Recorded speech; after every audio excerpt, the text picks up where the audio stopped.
الحمد لله رب العالمين والعاقبة للمتقين والجنة للمؤمنين والنار للمنافقين وأصلي على جميع الأنبياء والمرسلين خصوصا على سيدنا ومولانا الشفيع ذنوبنا وحبيب قلوبنا أبي القاسم محمد اللهم صل على محمد وآل محمد وعلى أهل بيته الطيبين الطاهرين المعصومين ولعنة الله على أعدائهم أجمعين من يوم عداوتهم إلى قيام يوم الدين وبعد يوم الدين.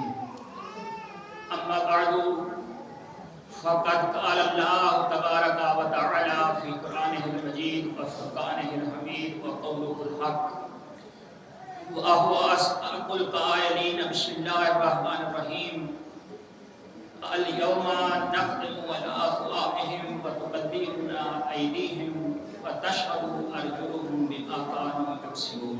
صلوات على محمد اللهم صل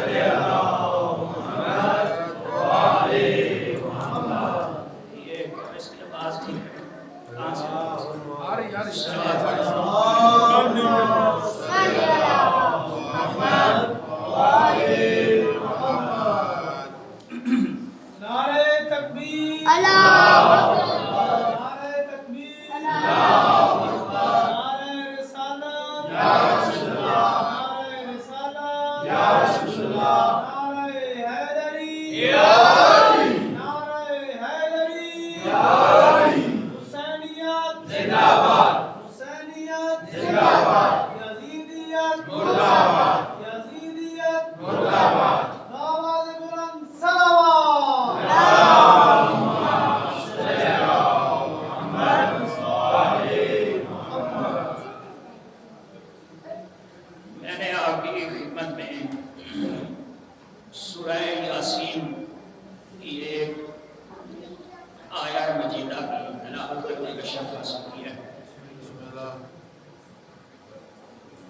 چونکہ یہ مجلس اس سال ثواب کی ہے اسی حوالے سے آپ کی خدمت میں نے آیت تلاوت کی ہے.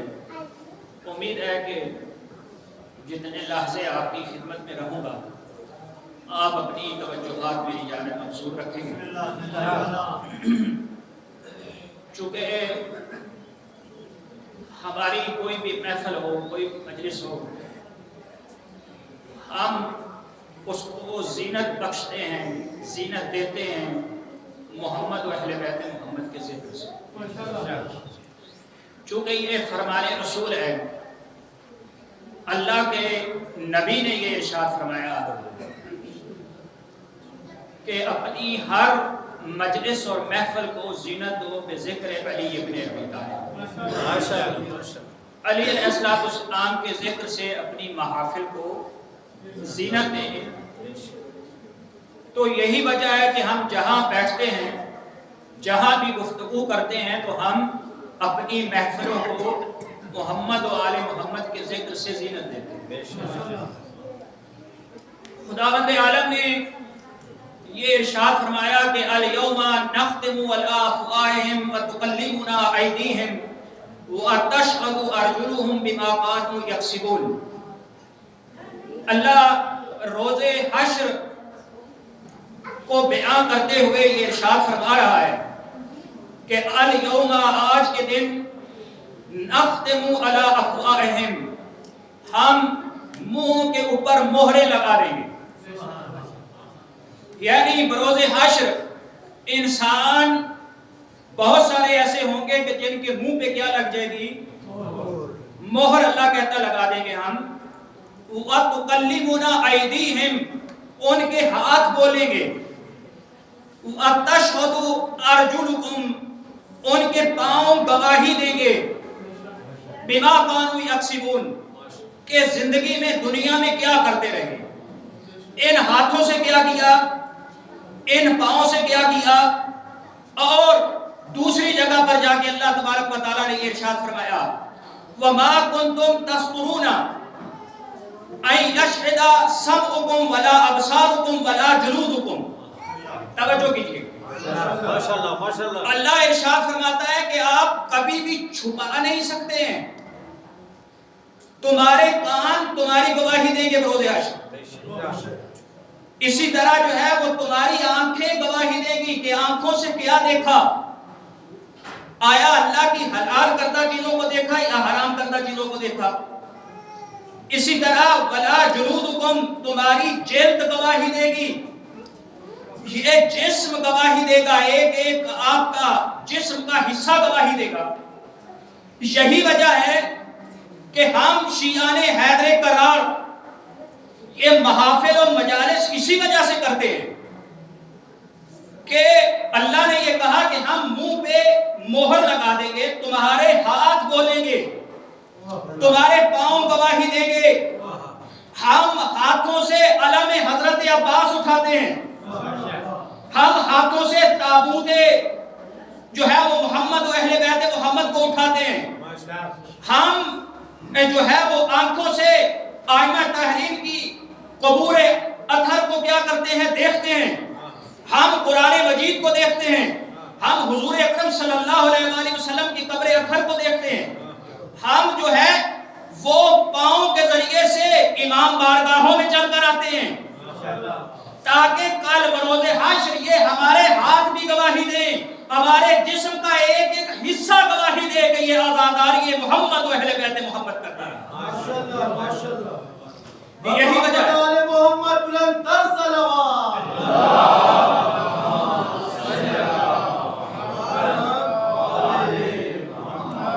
یہی وجہ ہے کہ یہ جدید دور بہت سارے لوگ ایسے ہیں کہ کہتے ہیں کہ ہم موبائل میں دیکھ لیں گے, گھر بیٹھ کے ٹی وی میں دیکھ لیں گے.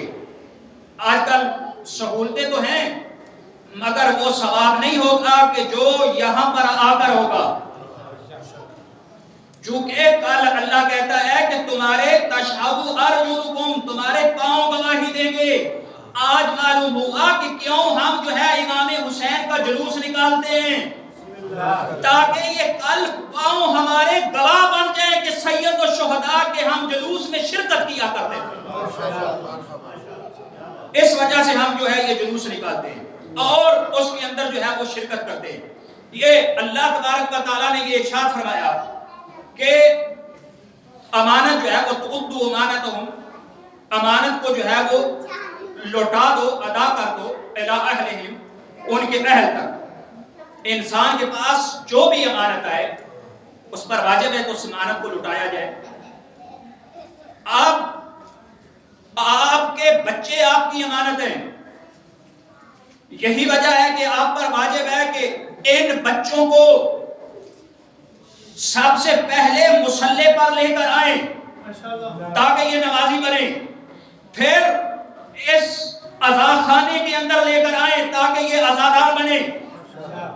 اور یہ کل آپ کے بچے گواہ بن جائیں کہ ہمارے والدین نے صحیح طور پر امانت ہمارے سپرد کی تھی. ان تک جو ہے وہ دین کی امانت بھی پہنچ جائے اور ولایت اہل بیت کی امانت بھی پہنچ جائے اور یہ بچے جو ہے وہ ہمارے اس بات پر گواہ بن جائیں ہمارے, اور ہم اللہ کی بارگاہ میں سرخرو ہو جائیں.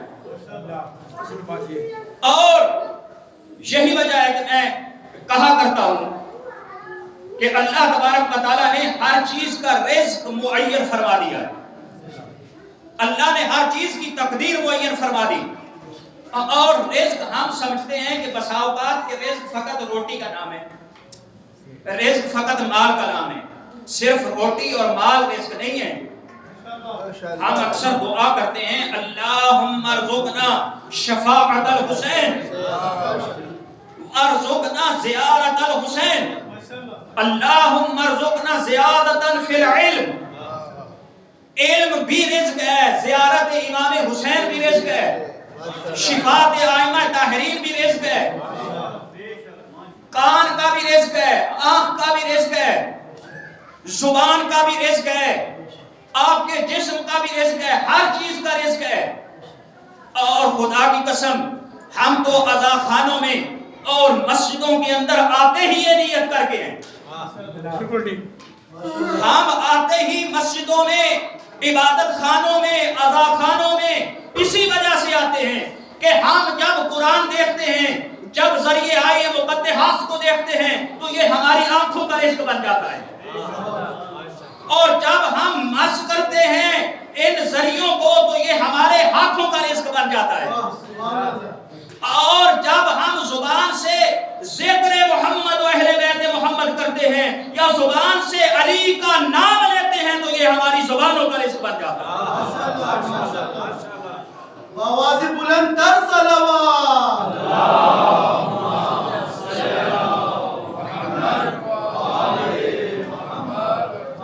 یہ رزق ہے، یہ علم محمد و اہل بیت محمد کا رزق ہے، یہ اللہ تبارک و تعالیٰ کا علم جو ان کے ذریعے سے ہم تک پہنچ رہا ہے، یہ ساری چیزیں اللہ کا رزق ہیں۔ ان جاہلوں کو کیا معلوم کہ اس پروردگار عالم نے ان محمد و اہل بیت محمد کے ذریعے سے ہم تک کیا کیا پہنچایا ہے۔ اگر علم الہی پہنچا تو ان کی وجہ سے پہنچا، اللہ کی نعمات الہیہ اگر ہم تک پہنچ رہی ہیں تو محمد و اہل بیت محمد کے صدقے میں پہنچ رہی ہیں۔ یہی وجہ ہے کہ ہم اپنے بچوں کو یہ بتاتے ہیں اور سکھلاتے ہیں کہ وہ سب سے پہلے، اور یہ میں اکثر کہا کرتا ہوں اپنی ماؤں سے، اپنی بہنوں سے، اپنی بیٹیوں سے یہ گزارش کیا کرتا ہوں کہ جس طرح آپ بچوں کو راتوں کو جو ہے وہ جلوسوں میں بھیجتی ہیں، جس طرح آپ بچوں کو مجلسوں میں بھیجتی ہیں، اسی طرح آپ بچوں کو اپنے والد کے ساتھ مسجد میں بھی بھیجا کریں۔ ماشاءاللہ سبحان اللہ۔ ہمارے بچے جو چھوٹے ہوتے ہیں وہ سال کا ہمارا بچہ نہیں ہوتا، جیسے ہی نوحہ چلتا ہے وہ اپنا ہاتھ یہاں مارتا ہے، اس کو سکھایا نہیں جاتا۔ 6 ماہ کا بچہ، سال کا بچہ کچھ سیکھتا نہیں ہے سکھانے سے، مگر وہ دیکھ کے سیکھ رہا ہوتا ہے، آپ کیا کر رہے ہیں اس سے سیکھ رہا ہوتا ہے۔ جب 6 مہینے کا بچہ آپ کی طرف دیکھ کے یا حسین سیکھ سکتا ہے، اگر ماں اور باپ مصلی پر آ جائیں تو وہ نماز بھی سیکھ سکتا ہے۔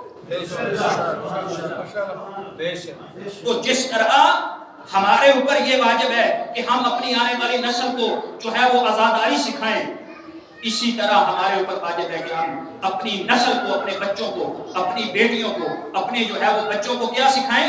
نماز بھی سکھائیں۔ یہ ہمارے جو ہے، اور یہی اللہ تبارک و تعالیٰ نے کہا ہے وَبِالْوَالِدَيْنِ إِحْسَانًا، اپنے بعد آپ پریشان کریں اللہم صلی علی محمد اللہ تبارک و تعالیٰ نے یہ فرمایا وَبِالْوَالِدَيْنِ إِحْسَانًا، اپنے والدین کے ساتھ احسان کریں۔ والدین کے ساتھ احسان کیسے ہو سکتا ہے؟ ایک طرف اللہ یہ کہتا ہے کہ اپنے والدین کے سامنے اپنے کندھوں کو جھکا کر رکھو، دوسری طرف اللہ کہہ رہا ہے کہ اپنے والدین پر احسان کرو۔ احسان کا مطلب کیا ہے؟ والدین کی خدمت کرنا، والدین کو روٹی کھلا دینا، والدین کو جو ہے مثلا بچپن میں والدین نے ہمیں اچھی تعلیم دی، ہمیں اچھا پڑھایا، اچھا لکھایا، اچھا لباس دے دیا، یہ والدین کا بچوں کے اوپر احسان نہیں ہے، یہ احسان نہیں ہے والدین کا بچوں کے اوپر۔ اسی طرح جو ہے وہ کل یہ کوئی بارگیننگ نہیں ہے کہ کل والدین نے ہمیں یہ دے دیا، یہ دے دیا، یہ دے دیا، اچھی تعلیم دے دی، یہ دے دیا، اور آج ہم والدین کو تنخواہ ملے اور بیٹا تنخواہ آتے ہی باپ کے ہاتھ میں رکھ دے تو یہ احسان نہیں ہے۔ جو والدین بچوں کو اچھی تعلیم، اچھی غذا، اچھا لباس، یہ ساری چیزیں دیتے ہیں، یہ بچوں کے حقوق ہیں جو والدین کے اوپر واجب ہیں۔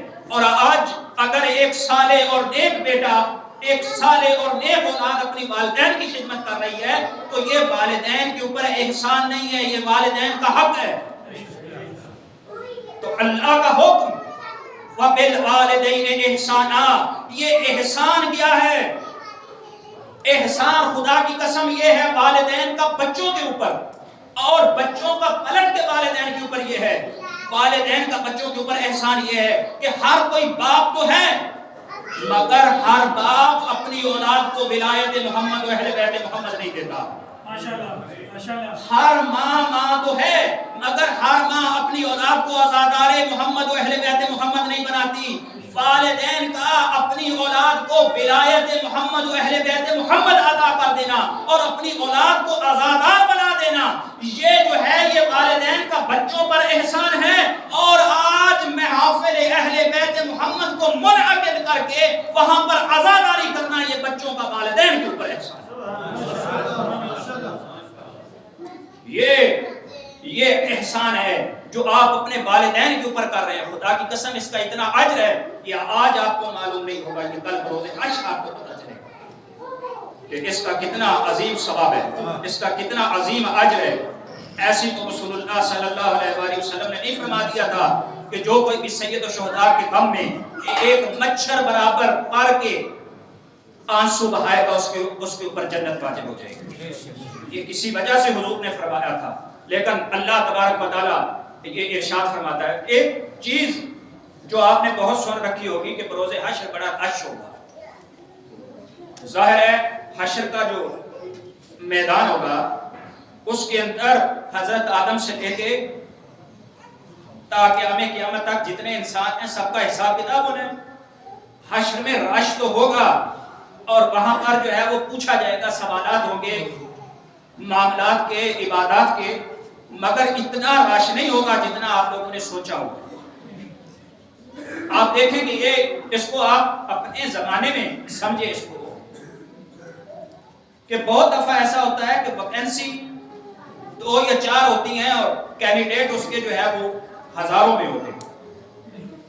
بس اوقات تو ایک ہوتی ہے اور اس کے لیے جو فارم بھر دیے جاتے ہیں وہ کتنے ہوتے ہیں؟ 10,000 تک پہنچ جاتے ہیں۔ اور جب آپ پوچھیں کسی آفیسر سے کہ جب آپ نے بندہ ایک بھرتی کرنا ہے یا 5 آدمی آپ نے رکھنے ہیں تو اتنے لوگوں کے فارم کیوں اکٹھے کر لیے؟ سوال ہے یا نہیں ہے؟ تو ہوتا یہ ہے کہ مثلا آپ نے فوج میں بھرتی ہونا ہے تو ظاہر ہے اگر 100 آدمیوں میں انہوں نے رکھنا ہے تو 10,000 افراد کے لیے وہ آپ اس کے اندر حصہ لے سکتے ہیں۔ تو ہوتا کیا ہے، کچھ افراد جو ہے وہ دوڑ سے نکل جاتے ہیں، کچھ افراد قد نہ پورا ہونے کی وجہ سے نکل جاتے ہیں، کچھ افراد چھاتی پوری نہ ہونے کی وجہ سے نکل جاتے ہیں، کچھ افراد جو ہے وہ انٹرویو سے نکل جاتے ہیں۔ تو بالآخر چھانٹ کر وہی افراد معیار پر اترتے ہیں جتنے انہوں نے رکھنے ہوتے ہیں۔ ایسا ہے یا نہیں ہے؟ بعین ہی بروز حشر بھی اتنا رش نہیں ہوگا، سب سے پہلا رش قبر کے اندر ختم ہو جائے گا۔ سب سے پہلے جب منکر و نکیر آئیں گے یا مبشر و بشیر آئیں گے، یہ تو اب الگ بات ہے، کسی کے پاس منکر و نکیر آتے ہیں، کسی کے پاس والد شبیر آتے ہیں۔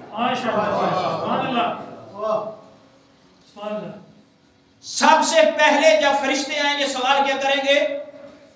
فمن ربک، من ربک، تیرا رب کون تھا؟ جو اللہ کے علاوہ کسی اور کو رب مانتا رہا زندگی کے اندر، جو مشرک رہا، وہ سارے تو یہی ختم ہو جائے۔ ان کا تو حساب کتاب لینے کی کوئی ضرورت ہے؟ مشرکوں کا کوئی حساب کتاب ہوگا؟ یہاں یہ ختم ہو جائیں گے۔ دوسرا سوال آئے گا مان نبیوں کا، تیرا نبی کون سا ہے؟ جو حضور صلی اللہ علیہ وآلہ وسلم پر ایمان نہیں لائیں گے وہ بھی نکل جائیں گے،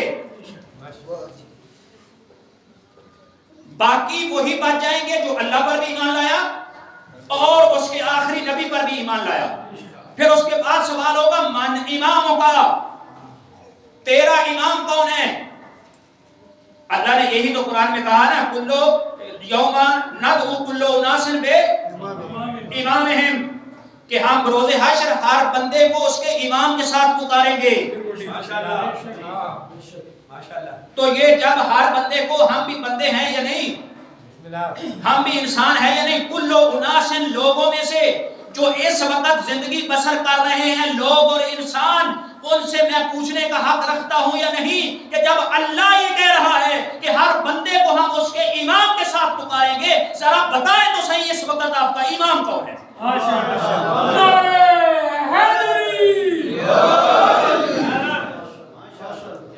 اس وقت کوئی امام ہونا چاہیے یا نہیں ہونا چاہیے جس کے ساتھ ہم اٹھیں گے اور جس کے ساتھ اللہ ہمیں پکارے گا؟ تو سوائے خدا کی قسم ہمارے شیعوں کے اور کسی کے پاس کوئی جواب نہیں۔ اگر اس وقت بھی کسی موجود امام کے اوپر ایمان رکھتے ہیں تو وہ فقط محمد و اہل بیت محمد کو ماننے والے رکھتے ہیں۔ اور جب یہ سوال ہوگا من اماموں کا، تیرا امام کون ہے، اور جو جواب نہیں دے پائیں گے جو اللہ کی طرف سے اللہ نے معین فرمائے امام، اس پر تو بہت سارے ہمارے باقی مسلمان بھائی بھی اس کو مانتے ہیں کہ اگرچہ ظاہری حکومت حضور کے بعد بہت سارے حضور کے صحابہ نے کی، لیکن حقیقی طور پر امام مولا علی علیہ السلام۔ تو اس میں کوئی شک نہیں ہے کہ جو مولا کائنات سے لے کے آخری امام تک امام نہیں مانتا ہوگا وہ بھی یہاں سے نکل جائیں گے۔ آپ فقط مومن بچ جائیں گے، پہلے مشرک نکلا، پھر حضور کو نہ ماننے والا کافر نکلا، پھر اب مولا علی کی ولایت کو نہ ماننے والا منافق بھی نکل گیا۔ اب پیچھے بچ گئے ہیں مومن۔ اب مومنوں بروز حشر آپ لوگوں سے سوال ہوگا کہ نماز پڑھی تھی یا نہیں پڑھی تھی۔ باقیوں سے سوال کرنے کی ضرورت ہی نہیں۔ ہم سے پوچھا جائے گا کہ حق ادا کیا تھا یا نہیں کیا تھا، امانت کو ادا کیا تھا یا نہیں کیا تھا، کسی پر ظلم کیا تھا یا نہیں کیا تھا، والدین کی عزت کی تھی یا نہیں کی تھی۔ ماشاءاللہ یہ ہم سے پوچھا جائے گا۔ جب ہم مانتے ہیں اللہ کو بھی، اللہ کے رسول کو بھی، اللہ کے بنائے ہوئے آئینہ کو بھی، تو سوال بھی ہم سے پوچھا جائے گا یا کسی اور سے؟ خدا کی قسم ہم سے پوچھا جائے گا۔ آپ چپ کر کے بیٹھے رہے تب بھی آپ سے پوچھ رہے ہیں۔ بسم اللہ بسم اللہ، نعرہ تکبیر، نعرہ رسالت، نعرہ حیدری، محمد وآل محمد بلند تر صلوات۔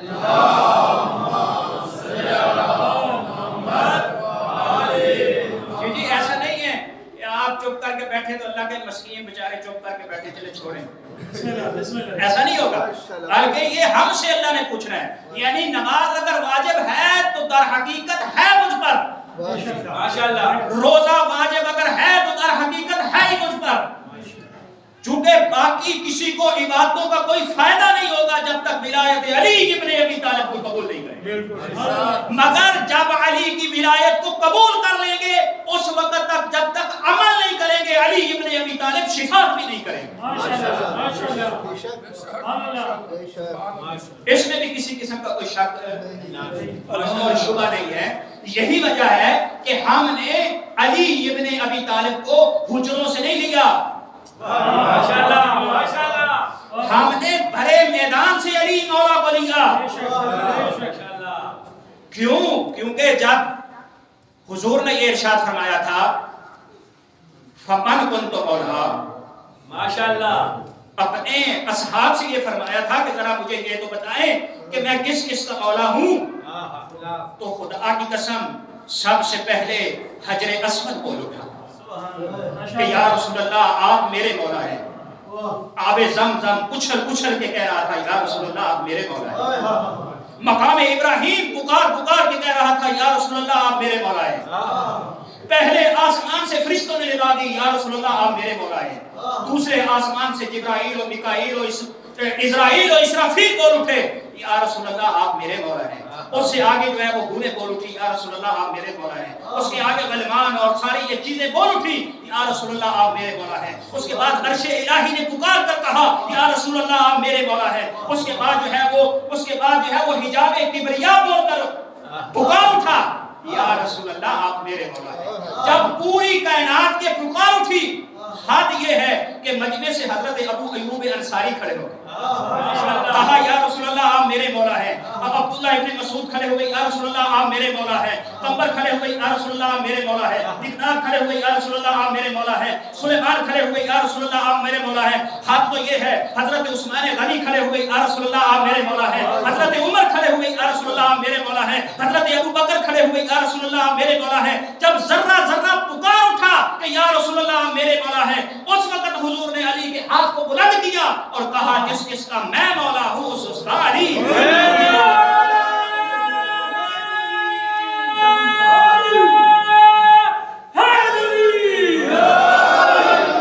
چمن کلی کلی چمن چمن کلی کلی نگر نگر کلی کلی نگر نگر کلی کلی نعرہ حیدری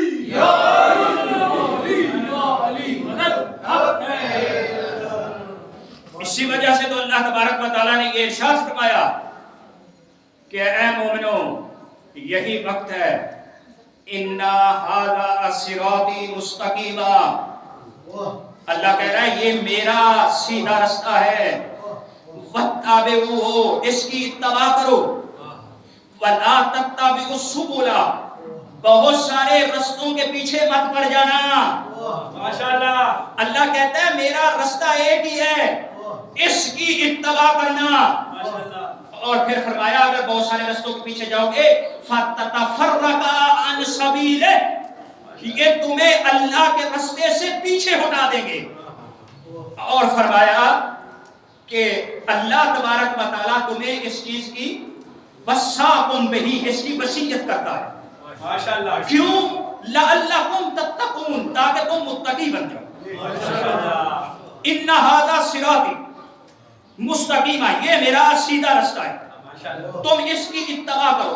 رستے کے اوپر چلا جاتا ہے، ایسا ہے نا، کہتے ہیں کہ یہ رستہ جا رہا ہے اسلام آباد کو تو آپ گاڑی اس کے اوپر دوڑائیں گے نا، یا پیدل جانا ہے تو اس کے اوپر چلیں گے، مگر یہ کوئی ایسا رستہ ہے وَاتَّبِعُوهُ اللہ کہتا ہے اس کی اتباع کرو۔ معلوم ہوا یہ کوئی سڑک نہیں ہے، یہ کوئی پاک ڈنڈی نہیں ہے جس کے اوپر چلنا ہے، بلکہ یہ ایسا رستہ ہے جس کی اتباع کرنی ہے۔ کیوں اتباع کرنی ہے؟ اے پروردگار اگر اس کی اتباع کریں گے تو کیا ہوگا؟ اللہ کہتا ہے کہ تم متقی بن جاؤ گے۔ خدا کی قسم پوری دنیا کے اندر یعنی پیچھے چلنے سے کیا کریں گے آپ؟ کیا ہوگا؟ آپ متقی بنیں گے۔ آگے والے کو کیا کہتے ہیں؟ امام، پیچھے والے کو کہتے ہیں ماموم، یعنی جس کے پیچھے آپ نے چلنا ہے وہ امام ہے اور آپ پیچھے چل رہے ہیں اور آپ اس کے کیا ہیں؟ ماموم ہیں۔ اور بھری کائنات میں ایک ہی فقط امام ہے، وہ ہے ابو طالب کا بیٹا کہ جس کا نام ہے امام المتقین، اور کوئی کائنات کے اندر امام نہیں ہے۔ اور آج دیکھ لیں کہ سارے حضور صلی اللہ علیہ وسلم نے ارشاد فرمایا کہ میری امت کے 73 فرقے ہوں گے، ان میں سے ایک کامیاب ہوگا، اس پہ تمام مسلمان متفق ہیں۔ بے شک سب جتنے بھی مسلمان ہیں وہ شیعہ ہو، سنی ہو، وہابی ہو، دیوبندی ہو، جتنے بھی ہمارے مسلمانوں کے جو ہے وہ مختلف فرقے ہیں، سب کہتے ہیں کہ ہم وہ فرقہ ہیں جو کامیاب ہو جائیں گے۔ تو بجائے اس کے ہم آپس میں لڑیں، قرآن سے کیوں نہ پوچھ لیں کہ کون کامیاب؟ قرآن حکیم، فرقان حمید، یہ کیوں نہ ہمارے اندر فاصل بن جائے، فیصلہ کرنے والا بن جائے کہ کون کامیاب ہوگا۔ اللہ تبارک و تعالیٰ ارشاد فرما رہا ہے فَالَّذِينَ آمَنُوا بِهِ وہ لوگ جو میرے نبی پر ایمان لائے، یا اللہ تیرے نبی پر ایمان لانے والے کامیاب ہو جائیں گے؟ فرمایا نہیں، فرمایا نہیں، وہ کامیاب نہیں ہوں گے۔ پھر یا اللہ کیا کرنا پڑے گا؟ اللہ تبارک و تعالیٰ نے ارشاد فرمایا وَعَزَّرُوهُ میرے نبی کی عزت بھی کرنی ہوگی۔ یا اللہ تیرے نبی پر ایمان لانے کے بعد تیرے نبی کی عزت کریں، ہمیں جنت مل جائے گی، ہم کامیاب ہو جائیں گے۔ فرمایا نہیں، وَنَاصَرُوهُ میرے نبی کو چھوڑ کے بھاگنا نہیں ہوگا، اس کی مدد بھی کرنی ہوگی۔ یا اللہ تیرے نبی پر ایمان بھی لے آئے، تیرے نبی کی عزت و احترام بھی کیا، تیرے نبی کے مددگار بھی رہے، اب ہم کامیاب ہو جائیں گے۔ فرمایا ابھی بھی کامیابی نہیں ملے گی، یا اللہ پھر کریں کیا؟ کہا وَاتَّبِعُوا نُورَ الَّذِي أُنزِلَ مَعَهُ، جب تک اس نور کی اتباع نہیں کریں گے جو محمد کے ساتھ نازل ہوا ہے تب تک کامیابی نہیں ملے گی۔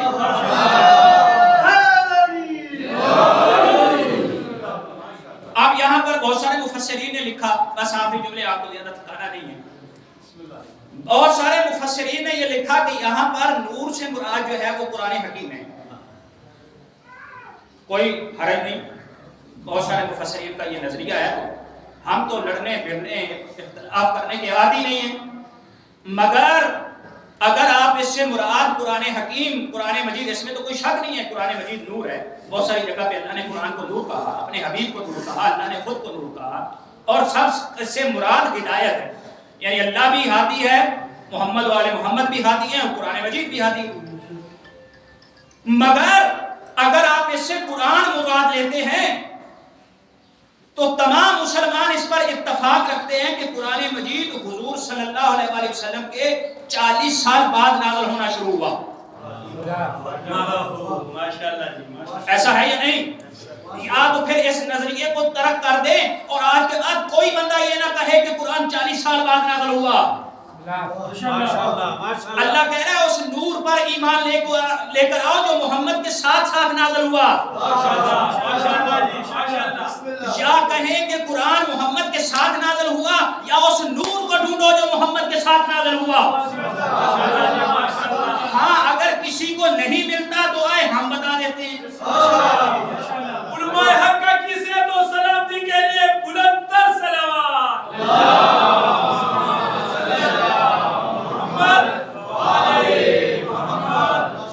حضور صلی اللہ علیہ وآلہ وسلم نے ارشاد فرمایا، ابھی یہ تلاوت کر رہے تھے اس حدیث کی جو تمام مسلمان اس کے اوپر اتفاق رکھتے ہیں کہ اول ما خلق اللہ نوری، کہ سب سے پہلے اللہ تبارک و تعالیٰ نے میرے نور کو خلق کیا، اور حضور نے فرمایا میں اور علی ایک ہی نور سے ہیں۔ ماشاءاللہ ماشاءاللہ، تمام مسلمان اس پہ اتفاق رکھتے ہیں نا کہ میرا نور سب سے پہلے خلق ہوا، اور اسی نور کا ایک حصہ میں ہوں اور دوسرا حصہ جو ہے وہ علی ہے۔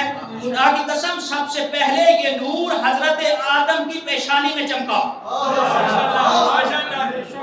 حضرت آدم کی پیشانی میں چمکا تو علی و محمد اکٹھے تھے، پھر اس کے بعد نوح کی پیشانی میں چمکا تو اکٹھے تھے، پھر اس کے بعد ابراہیم کی پیشانی میں چمکا تو اکٹھے تھے، اس کے بعد اسماعیل کی پیشانی میں چمکا تو اکٹھے تھے، اسماعیل کی اولاد میں آ کر چمکا تو یہ اکٹھے تھے، غالب کی پیشانی میں چمکا تو اکٹھے تھے، فاہر کی پیشانی میں چمکا تو اکٹھے تھے، غالب کی پیشانی میں چمکا تو اکٹھے تھے، اس کے بعد جو ہے وہ لوئی کی پیشانی میں چمکا تو اکٹھے تھے، ہاشم کی پیشانی میں چمکا تو اکٹھے تھے، اور جو اس کے بعد قریش کی پیشانی میں چمکا تو اکٹھے تھے، حضرت عبد المطلب کی پیشانی میں چمکا تو اکٹھے تھے۔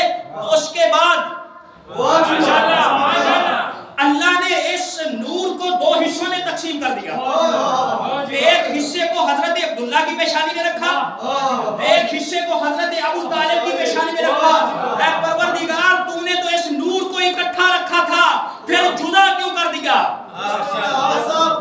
پھر اللہ نے یہ کہا کہ اگر اس نور کو ایک ہی جگہ پر رکھتا تو محمد اور علی سگے بھائی ہوتے، اگر یہ سگے بھائی ہو جاتے تو محمد کی بیٹی کا کوئی کفر نہ ہوتا۔ کہتے ہیں کہ انوار کے کلزم تھے نہ مٹی کے یہ بڑھتے، کہتے ہیں انوار کے کلزم تھے نہ مٹی کے یہ بڑھتے، موجود تھے سجدے اور نہ سجدوں میں یہ سرتے، توحید کے محور نہ رسالت کے سفر تھے، نہ آنکھ نہ پردہ نہ پردے میں خفی تھا، اس وقت بھی موجود میرا مولا علی تھا، اس وقت بھی موجود میرا مولا علی تھا، رتبہ نہ ندا اور نہ منجوب کی آنکھیں، جاذب تھا نہ جذبہ تھا نہ مجذوب کی آنکھیں، حب تھی نہ محبت تھی نہ محبوب کی آنکھیں، یوسف کا سراپا تھا نہ یعقوب کی آنکھیں، غمگین نہ غم تھا نہ کہیں عید ہوئی تھی، نہ تو کہ عطا تھا نہ تخلیق ہوئی تھی، نہ تخلیق کے آثار نہ تجدید ہوئی تھی، نہ رستہ نہ مسافر نہ منزل کا پتہ تھا، عالم میں کوئی راز نہا تھا نہ آیا تھا، خطبہ تھا نہ منبر نہ مسجد نہ بیان تھا، خطبہ تھا نہ منبر نہ چپ تھی نہ بیان تھا، کیا وقت جب ایک علی تھے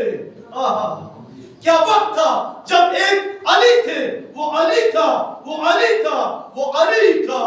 نعرہ حیدری! ماشاءاللہ، سبحان اللہ۔ اگر یہ ایک ہی نور تھا، اس کو اللہ تبارک و تعالیٰ نے 2 حصوں میں تقسیم کر دیا۔ اگر یہ 2 حصوں میں تقسیم نہ ہوتے تو محمد و علی سگے بھائی ہوتے۔ اگر ایک ہی باپ کی بیٹے ہوتے تھے تو سگے بھائی ہوتے، اور سگے بھائی ہوتے تو حضور کا فرمان ہے کہ لولا علی، اگر علی نہ ہوتے تو آدم سے عیسیٰ تک زہرا کا کوئی کفر نہ ہوتا۔ اس وجہ سے اللہ تبارک و تعالیٰ نے اس نور کو 2 حصوں میں تقسیم کر دیا۔ یہی میں کہا کرتا ہوں، خدا کی قسم بہت سارے لوگ غلط فہمیوں کا شکار ہیں کہ شیعہ جو ہے وہ مولا علی کو اللہ مانتے ہیں یا رب مانتے ہیں۔ ہم نے ابھی 13 رجب کو مولود کعبہ کا جشن منایا۔ ماشاءاللہ، جس کا جشن منایا جائے، جس کی ولادت کا خانہ کعبہ ہو، وہ رب کیسے ہو سکتا ہے؟ جس کی قبر اطہر نجف اشرف کے اندر ہو، وہ اللہ کیسے ہو سکتا ہے؟ جس کی زہرا جیسی زوجہ ہو، حسن و حسین جیسے جس کے بیٹے ہو، کیسے ہو سکتا ہے؟ وہ رب کیسے ہو سکتا ہے؟ یہ لوگوں کو غلط فہمی ہے۔ ہم علی کو مولا مانتے ہیں اور حضور اکرم صلی اللہ علیہ وآلہ وسلم کے فرمان کے مطابق مانتے ہیں۔ یہی ہمارا عقیدہ ہے اور اسی عقیدے کے اوپر ہم قائم و دائم ہیں۔ خدا کی قسم مسلمان اگر سمجھ جاتے اور جو رسول اللہ صلی اللہ علیہ وآلہ وسلم نے تعارف کروایا تھا اپنی اہل بیت کا، اگر اس کو سمجھتے تو کبھی بھی رسول کی بیٹیاں بازاروں میں نہ آتی۔ اگرچہ آج دن مصاحب کا نہیں ہے، مگر جو کہ مجلس رکھی گئی ہے تو چند جملے جو ہے وہ سماعت فرما لیں تاکہ عبادت ہو جائے آپ کی۔ ابھی میں نے کہا نا کہ ہر چیز کا رزق ہے، زبان کا رزق ہے، ہاتھوں کا رزق ہے۔ یہ آنسو سید الشہداء کے مصائب بھی یہ تمہاری آنکھوں کا رزق ہے۔ یہ کل گواہی دیں گے کہ یہ آزاداران سید الشہداء تھے۔ خدا کی قسم میرے مولا فرماتے ہیں کہ اتنے مصائب ہمارے اوپر تب بھی نہ آتے کہ اگر اللہ نے قرآن مجید کے اندر ہمارے بارے میں یہ لکھا ہوتا کہ ان سے نفرت کرنی ہے، جبکہ اللہ نے حکم دیا کہ ان سے مودت رکھنی ہے۔ اتنے ظلم ہوئے کہ اگر نفرت کا بھی کہا جاتا تو اس حد تک کوئی نہ جاتا، اور مسلمان اس حد تک چلے گئے جنگ ہوتی ہے مردوں سے، لڑائی جھگڑا ہوتا ہے مردوں سے، کوئی بھی خاندانی فرد خواتین سے جنگ نہیں کرتا، لیکن مسلمان خدا کی قسم رسول کی بیٹیوں کو خیام کو بھی آگ لگا دی گئی۔ اور ہر امام کے اوپر سوال ہوا ہے نا، جب مولا علی علیہ السلام ظاہری طور پہ مولا کو حکومت ملی تو لوگوں نے مولا علی سے حکومت کے سوال کیے۔ مولا امام حسن سے لوگوں نے شروع کے احکام پوچھے۔ سید سجاد سے جو پہلا سوال پوچھا گیا، یہ واحد مظلوم امام ہے جس کی پھپھی نے پوچھا، سید سجاد ذرا مجھے اتنا بتاؤ کہ آگ میں جل کے مر جائیں یا باہر چلی جائیں؟ عزادارو، یہ وہ مظلوم امام ہے اور یہ وہ مظلوم رسول کی بیٹیاں ہیں کہ جن کے مولا کائنات آپ نے سنا ہے نا، بڑے بہادر تھے، بڑے شجاع تھے، لیکن خدا کی قسم میرے مولا شام کو فتح نہ کر سکے۔ بہت عرصہ جنگ کی میرے مولا نے، شام کو جس مولا علی کی تلوار فتح نہ کر سکی اس کو زینب کے خطبوں نے فتح کیا۔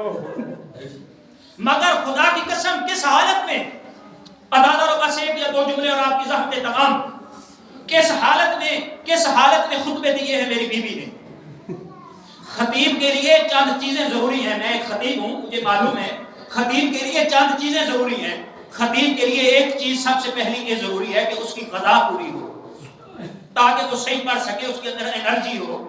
دوسری خطیب کے لیے یہ ضروری ہے کہ وہ ویل ڈریس ہو، تیسری چیز خطیب کے لیے یہ ضروری ہے کہ اس کی گردن اٹھی ہوئی ہو تاکہ وہ مخاطب ہو سکے.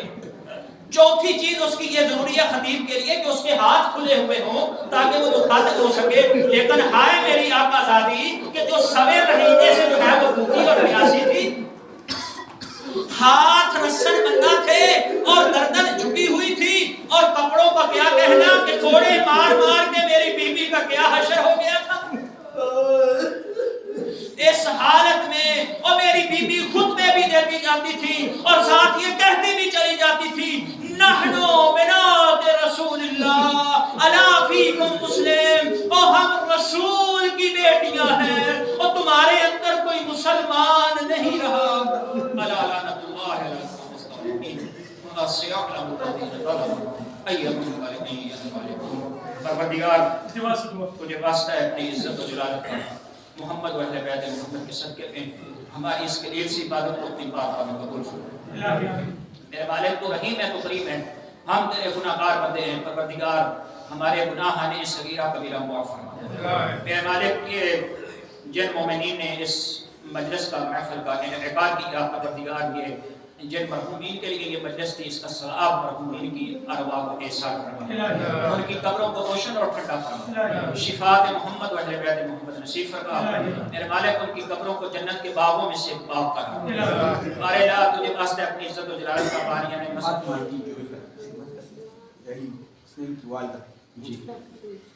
جی پروردگار تجھے واسطہ ہے اپنی عزت و جلالت کا علی حسنین بھائی کی والدہ ماجدہ کو کربٹ جنت نصیب. میرے مالک ان کو بالخصوص جناب زہرا کی کنیزی عطا فرما. پروردگار تجھے واسطہ ہے اپنی عزت و جلالت کا جوائے بی بی میں ان کو جگہ نصیب فرما. پروردگار تو رحیم ہے تو کریم ہے.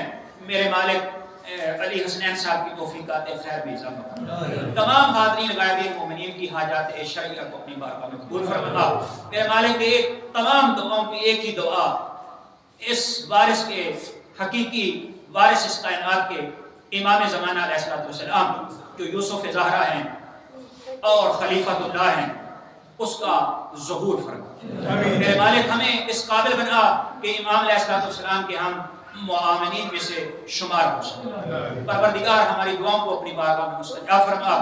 ربنا تقبل منا انک انت السمیع الدعاء بحق زہرا ابیہا بعلہا بنیہا السرد المسقطہ. اللہم صلی علی محمد وعلی یا حسین بہو ایک وسیع محمد